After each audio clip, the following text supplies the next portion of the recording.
CIA. مصر كذلك انقطاع، حصار لغزة. ومع هذا احنا كنا نتألم لاخواننا، لان اهلنا يقولوا كان جارك بخير انت بخير. أكيد.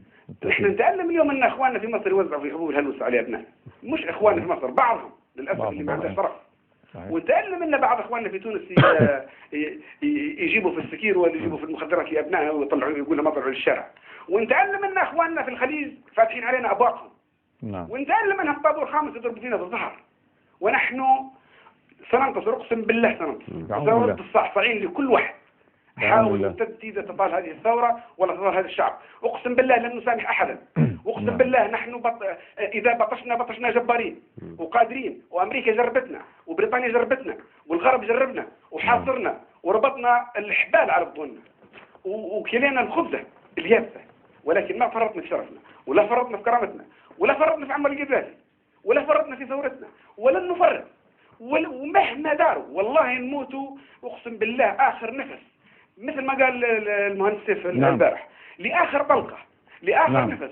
اقسم بالله هذه الارض لن يطالوها ولن يدنسوها مهما حاولوا. ان شاء الله يجيب العالم كله والله، في كل شارع وفي كل شجره وفي كل زاويه وفي كل طريق وفي كل بيت وفي كل مطبخ بالسكاكين وبأسناننا. والله سنحافظ على وحدة ليبيا وننزع فيها الدم.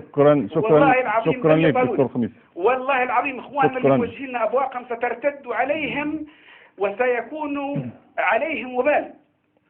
واللي يعرف اخواننا العرب يفهموا الشعوب العربية اللي اذاعاتهم الان فلوسهم المأجورة تدمر في ليبيا، ليعرفوا ان هذا بكره قد يرتد عليهم. بكره قد يدفعوا الثمن ويبكوا على ضحايا في شوارعهم. الا يتعظون؟